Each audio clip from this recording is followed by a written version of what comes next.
தமிழ் சினிமாவில் நான் வெறும் டைரக்டராக ஆகணும்னு மட்டும் வரல. நான் காலேஜ் ஆஃப் ஃபைன் ஆர்ட்ஸ் படிக்கிறப்ப தான் வந்து டைரக்டர் ஆகணும்னு எனக்கு வந்து தோணுச்சு.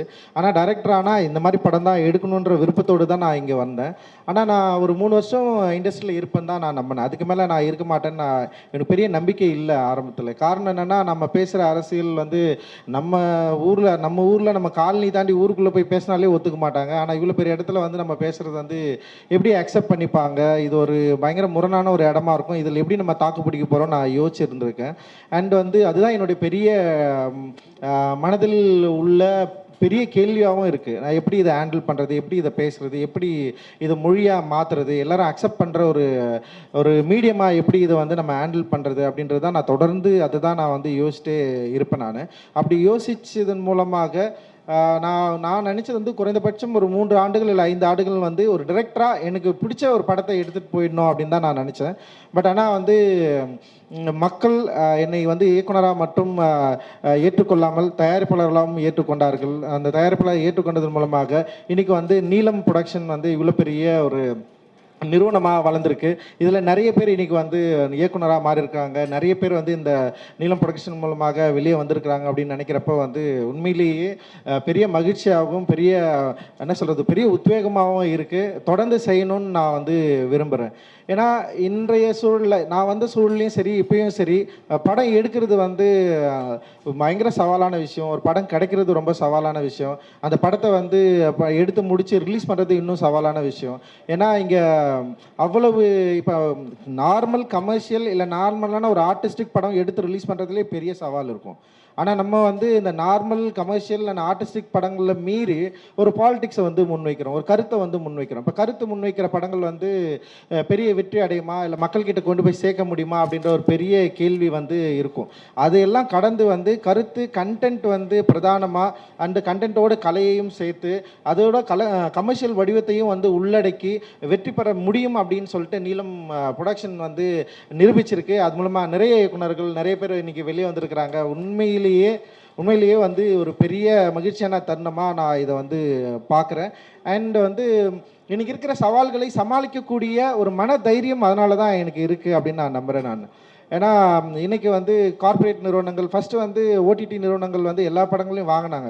ஆனால் இப்போ வந்து அவங்களுக்கு வந்து நிறைய சிக்கல்கள் இருக்குது. ஒரு படம் வந்து ரிலீஸ் ஆனதுக்கப்புறம் அதோட கண்டென்ட்டு மையமாக வச்சு அந்த படத்தை வெளியே எடுக்கிற அளவுக்கு இன்றைக்கி வந்து ஒரு பவர்ஃபுல் அஜெண்டா வந்து கிரியேட் ஆகிடுச்சு. அண்ட் இந்தியா லெவலில் வந்து எப்படி லெஃப்ட் விங் வந்து ரொம்ப ஸ்ட்ராங்காக இருந்ததோ இன்றைக்கி ரைட் விங் வந்து அதை விட மிகப்பெரிய பயங்கர ஸ்ட்ராங்கான ஒரு மூமெண்ட்டாக மாறிடுச்சு. ஒரு திரைப்படத்தில் ஒரு குறியீடை முன்னாடி வந்து இன்டெலெக்சுவல் தான் வந்து ஆராய்வாங்க. இந்த குறியீடு இதனால் இருக்குது, இது வந்து இயக்குனர் வந்து சொல்ல ட்ரை பண்ணுறாருன்னு சொல்லிட்டு. ஆனால் இன்றைக்கி வந்து அந்த குறியீடை பற்றி கணக்கெடுப்பதற்கு டீகோட் பண்ணுறதுக்கு பல பேர் முன்வந்துட்டாங்க. அண்டு குறிப்பாக வந்து சென்சார் போர்டு வந்து ரொம்ப தீவிரமாக அதில் வந்து இருக்கிறாங்க. குறிப்பாக ரைட்டிங் ஆதரவு மனப்பான்மை உள்ள சென்சார் போர்டு உறுப்பினர்கள் வந்து நம்ம வந்து சென்சார் அப்ளை பண்ணாலே அவங்கள நம்ம பார்க்கலாம். உள்ளே வரப்போ நம்மளை பார்க்குறது, நம்மளை அவங்கக்கிட்ட பேசுகிறது, ஹேண்டில் பண்ணுறதெல்லாம் வந்து பயங்கரமாக இருக்கும். ஸோ அதை மீறி ஒரு திரைப்படத்தை எடுத்துகிட்டு வந்து நம்ம வந்து ரிலீஸ் பண்ணுறது, அந்த ரிலீஸ் பண்ணுறப்போ இங்கே இருக்கிற பார்வையாளர்கள் யார், இங்கே இருக்கிற ஓடிடி நிறுவனங்கள் யார், இங்கே இருக்கிற டிஸ்ட்ரிபியூட்டர்ஸ் யார், இவங்கள வந்து நம்ம எப்படி சமாளிக்க போகிறோம், இந்த சமாளிப்பதை மீறி எப்படி வந்து மாதிரியான படங்களை வந்து ரிலீஸ் பண்ண போகிறது அப்படின்ற ஒரு பெரிய சவால் தான் இது. ஆனால் அந்த சவாலை விரும்பி ஏற்றுக்கொண்டிருக்கிறோம். நம்ம அந்த விரும்பி ஏற்றுக்கொண்டதுனால பயங்கர லவ் பண்ணி தான் வந்து ஒரு விஷயத்தை வந்து மக்கள்கிட்ட கொண்டு போய் சேர்க்குறோம். ஆனால் நமக்கு எக்ஸ்டென்ட்டாக நம்மளுடைய மிகப்பெரிய நம்பிக்கை என்னவா இருக்குன்னா மக்கள் தான்.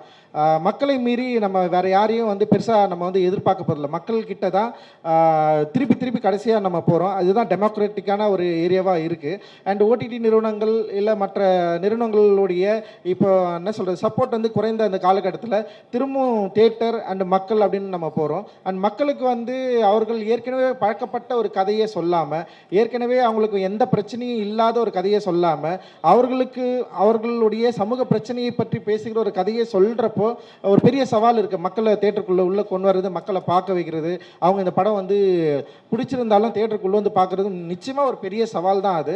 ஆனால் அந்த சவாலை ஏற்றுக்கொண்டு தான் இப்போ நாங்கள் எல்லாருமே வந்து படம் பண்ணிட்டுருக்குறோம். அண்டு மக்களை மீறி நம்பிக்கை வேறு எதுவுமே இல்லை. மக்கள் நீங்கள் வந்து டெஃபினட்டாக எங்களை வந்து சப்போர்ட் பண்ணுவீங்க நாங்கள் பயங்கரமாக நம்புகிறோம். அந்த நம்புறதுனால தான் உண்மையிலேயே யாராலும் யோசிக்க முடியாத இல்லை வந்து இந்த மாதிரியான ஒரு பிரச்சனையை பேசினா பல பின்விளைவுகள் வரும் தெரிஞ்சு தான் நாங்கள் வந்து தண்டகாரன்ற ஒரு படத்தை வந்து எடுத்திருக்கிறோம். அது வந்து நீங்கள் சப்போர்ட் பண்ணுவீங்க, நீங்கள் எங்களை வந்து கை தூக்கி விடுவீங்க, நீங்கள் வந்து எங்களை வந்து இந்த படம் மூலமாக இன்னும் நிறைய படங்களை எடுக்கிறதுக்கான ஒரு ஆதரவை தருவீங்க அப்படின்னு சொல்லிட்டு ஒரு பெரிய நம்பிக்கை இருக்குது. அந்த நம்பிக்கை வீண் போகாது அப்படின்னு நான் வந்து நம்புகிறேன் நான். இந்த நம்பிக்கையோடு தான் நாங்கள் எல்லாருமே இங்கே இயங்குகிறோம். இங்கே பேசின என்னுடைய உதவிக்கிணர்களாகட்டும் எல்லாருமே அதை நம்பிக்கையோடு தான் வந்து படம் பண்ணிருக்காங்க.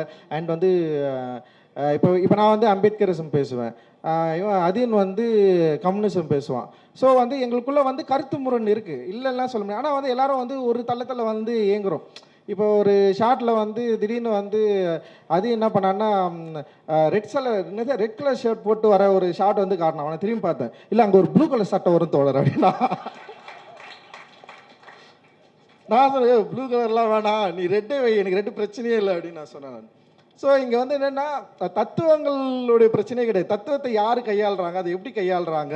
ஸோ இங்கே தான் முரணே இங்கே இருக்குது. தத்துவம் என்ன, நான் வந்து பயங்கரமான மார்க்ஸ் லவர்னு வச்சிங்களேன், பட் ஆனால் ஒரு தீவிர அம்பேத்கர்வாதி. ஆனால் எனக்கு வந்து தத்துவங்களை கையாளுறதுல எனக்கு சில பிரச்சனைகள் இருக்குது. இந்த இந்திய மண்ணில் எப்படி தத்துவங்களை கையாளுனாங்க அப்படின்றதுல தான் எனக்கு வந்து நிறைய முரண் இருக்குது. அதனால் வந்து இப்போ அது என்ன பண்ணோன்னா ஒரு ரெட் ஃப்ளாக் அப்படி அடிச்சு அப்படி பண்ணுவோம், அது வந்து ரொம்ப அப்படியே பாதுகாத்து எடுத்துகிட்டு வருவான். இது நான் ஏதாவது சொல்லி எடுத்துகிட்டு போகிறணும் அப்படின்னு சொல்லிட்டு. ஸோ அப்படி இல்லை அது. ஸோ இப்படி தான் எங்களுக்குள்ளே வந்து சில கருத்து முறை டெஃபினட்டாக இப்போ வந்து ஒரு டெமோக்ராட்டிக்கான ஒரு சிஸ்டத்தை உருவாக்க தான் நான் வந்து ட்ரை பண்ணுறேன். எனக்கு பிடிக்காத எப்படின்னா இந்த சமூகத்துக்கு தேவையில்லாத இந்த சமூக ஒழுங்கை இல்லை இந்த சமூக ஒழுங்கு அப்படின்றதே வந்து இங்கே வந்து இந்த இன்இக்வாலிட்டி தான். அதை காப்பாற்றுகிற எண்ணம் கொண்டவர்களோடு நம்மளால் வேலை செய்யவே முடியாது. பட் ஆனால் இந்த சமூக ஒழுங்குன்றது வந்து ஒரு ஈக்குவாலிட்டி தான் அப்படின்னு நம்புகிற பல தத்துவங்களோடு ஏற்றுக்கொள்கிற நண்பர்களோடு தான் வந்து நம்ம வந்து தொடர்ந்து வந்து இயங்கிட்டு இருக்கிறோம். அது வந்து வணிக ரீதியாகவும் வெற்றி பெறக்கூடிய ஒரு சூழலை உருவாக்க தான் நம்ம வந்து தொடர்ந்து முயற்சி பண்ணிருக்கோம். வணிக ரீதியாக எப்படியாவது வந்து மக்களை ரீச் பண்ணணும், மக்களை வந்து இந்த கலை அம்சத்தோடு இந்த கலை கொண்டாட்டத்தோடு நம்ம நினைக்கிற இந்த அரசியலை எப்படியாவது வந்து அவங்கக்கிட்ட வந்து கொண்டு போய் சேர்க்கணும், விழிப்புணர்வு உண்டாக்கணும். அதுதான் எங்களுடைய மிகப்பெரிய நோக்கமாக இருக்குது. அந்த நோக்கத்தோடு நாங்கள் ஒரு பொருளை விற்க ட்ரை பண்ணுறோம். ஸோ சும்மா ஏதோ ஒரு பொருளை நாங்கள் வந்து விற்க ட்ரை பண்ணல, ஒரு பெரிய நோக்கம் இருக்குது. அந்த நோக்கம் இந்த சமூக ஒழுங்கை வந்து இங்கே ஒழுங்குன்றது வந்து ஒரு இன்இக்வாலிட்டிக்கு அதை உடைச்சி ஒரு ஈக்குவாலிட்டி அப்படின்ற ஒரு எண்ணத்தை விதைக்க தான் நாங்கள் ட்ரை பண்ணுறோம். இந்த நோக்கத்தை மக்கள் சரியாக புரிந்து கொண்டார்கள், புரிந்து கொண்டது மூலமாக தான் நாங்கள் இங்கே இருக்கிறோம். அண்டு இதில் பல விமர்சனங்கள் இருக்குது, பல என்ன சொல்கிறது எதிர்மறையான எண்ணங்கள் இருக்குது. அதுதான் நான் எப்பயுமே சொல்லுவேன், பாபா சாஹேப் அம்பேத்கர் தான் எனக்கு ஒரு நேரடி முன்னுதாரணம். அவரை நான் எப்போவுமே நான் யோசிப்பேன். அவர் தான் என்னை வந்து தொடர்ந்து வழிநடத்துகிறார். அவருடைய எண்ணங்களும் அவருடைய செயல்களும் தான் வந்து இந்த இந்திய சமூகத்தில் வேற யாராலையும் கடக்க முடியாத ஒரு காட்டாட்டை நீந்தி தனியாக வந்தவர். அந்த நீந்தி தனியாக வந்தவருடைய எண்ணம், அவருடைய எழுத்தும் அவருடைய கொள்கையும் நான் பின்பற்றதுனால உண்மையிலேயே நான் திருப்பி யாரை நம்புறேன்னா மக்களை மட்டும்தான் நம்புறேன், வேற யாருமே நம்பல. நான் மக்களை தொடர்ந்து நம்பிக்கொண்டிருக்கிற, மக்களோட அன்பை தொடர்ந்து கேட்டு பெறுவதற்கும் கட்டி கொள்வதற்கும் வந்து தயாராக இருக்கிற ஒரு ஆர்டிஸ்டாக நம்ம வந்து இருக்கிறோம். இப்போ நேபாளத்தில் கூட ஜென்சி வந்து பயங்கரமாக போராட்டம் பண்ணிட்டுருக்காங்க. அன்றைக்கி அங்கே வந்து ஒரு ரேப்பர் தான் வந்து ஒரு தூண்டுகோலாக இருந்திருக்காரு அந்த நாட்டில் வந்து மிகப்பெரிய ஒரு போராட்டம் வெடிப்பதற்கு. ஸோ கலை வந்து ரொம்ப சாதாரணமான விஷயம் கிடையாது. நிறைய பேர் சொல்லுவாங்க ஆர்ட் வந்து ஒரு கலை ஒரு ஏஸ்தட்டிக் சென்ஸ் தான், அது வந்து ஒரு பொலிட்டிக்கலாக உள்ளே கொண்டு போகிறப்ப பிரச்சனை வரும் அப்படின்லாம் சொல்லுவாங்க. பட் ஆனால் ஆர்ட்டு நிறைய நாடுகளில் மிகப்பெரிய மாற்றங்களை நிகழ்த்திருக்கு. அண்டு நமக்கு ரொம்ப பக்கமாக இருக்கிற நேபாளிலேயே வந்து அந்த மாற்றத்தை நிகழ்த்துறதுக்கு ட்ரை பண்ணிட்டு இருக்கு. அண்ட் வந்து ஸோ அந்த அந்த அந்த மூமெண்ட் பற்றி எறிவதற்கு ஒரு ஆர்டிஸ்ட் வந்து அந்த இடத்துல வந்து ஒருத்தர் வந்து ஒரு காரணமாக இருந்திருக்காரு. ஆனால் அவருடைய என்ன சொல்கிறது தாட் அண்ட் அதில் வந்து எனக்கு சில முரண்பு இருக்குன்னு நான் நினைக்கிறேன் நான். பட் ஆனால் அதை மீறி ஒரு ஆர்டிஸ்டால் எப்படி இவ்வளோ பேரை வந்து கிளந்தர செய்ய முடியும், ஒரு கலைப்படைப்பு எப்படி வந்து ஒரு போராட்டத்தை வழிவகுக்கும், ஒரு நாட்டை வந்து சரிப்படுத்துறதுக்கு பயன்படுத்த முடியும்ன்ற ரொம்ப ஸ்ட்ராங்காக இன்னைக்கு வந்து எல்லாருமே வந்து பண்ணிட்டு இருக்காங்க. ஸோ அந்த மாதிரியான வேலையை நீலம் வந்து தொடர்ந்து வந்து பண்ணிட்டு இருக்கு. இந்த தமிழ் சூழலில் திராவிட இயக்கம் தோன்றிய காலகட்டத்தில் திரைப்படங்களில் வந்து மிக தீவிரமாக இந்த அரசியல் மாற்றத்துக்கு பயன்படுத்தி கொண்ட ஒரு அடிப்படையாக கொண்ட ஒரு தமிழ் மாநிலம் தான் இது, தமிழ் சினிமா துறை தான் இருக்குது. அதற்கு பிறகு இந்த சோஷியல் ஜஸ்டிஸை பயங்கரமான ஒரு ஒரு கொள்கையாகவும் அதே நேரத்தில் மக்கள்கிட்ட கொண்டு போய் சரியாக சேர்க்கணும் அப்படின்னு சொல்லிட்டு தொடர்ந்து இயங்கி கொண்டிருக்கிற ஒரு நிறுவனமாக நீலம் இருக்குது அப்படின்றதுல நான் உண்மையிலே வந்து பெருமை கொள்கிறேன்.